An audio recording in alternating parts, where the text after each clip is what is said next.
No, I went to the University of Chicago, but Okay.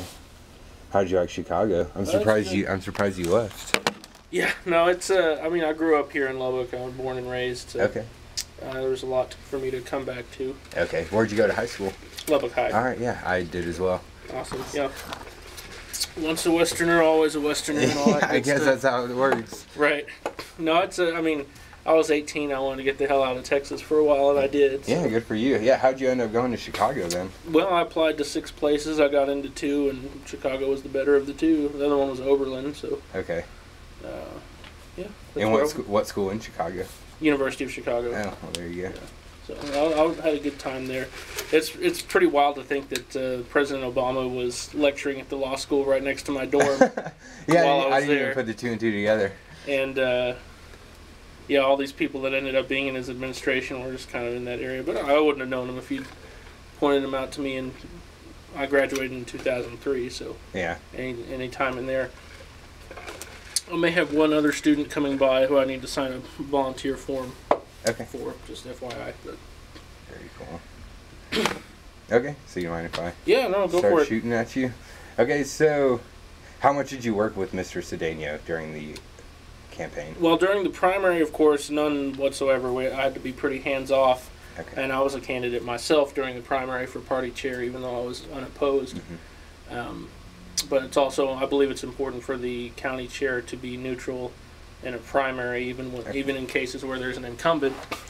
And of course, Mr. Cedeno probably had his toughest challenge in the whole process during that primary. He beat his opponent by 16 votes, Gilbert Flores, who was a long-time incumbent.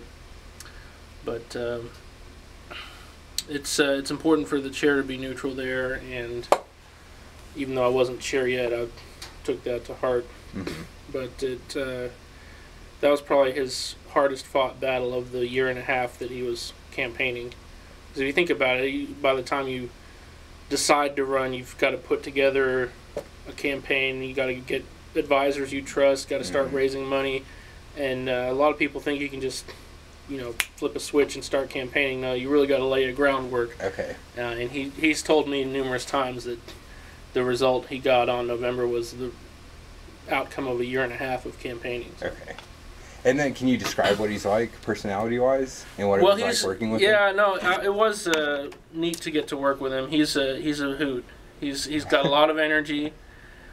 He's got he's decided on a good strategy and he stuck to it, which is something I really admire in a candidate.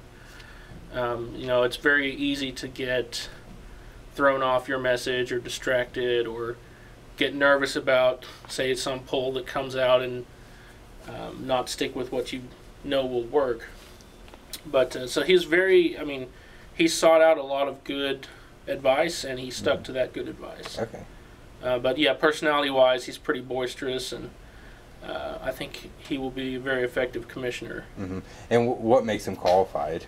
Well, he's been I forget the exact number of years, but over 20 years in public service, not as an elected representative, but sort of as a right-hand man for John Montford, who, of course, the first chancellor of Texas Tech. And before that, he was a state senator. Okay. I believe he's lobbying right now for the gambling industry in Texas. That's his deal. He was also at AT&T for a long time after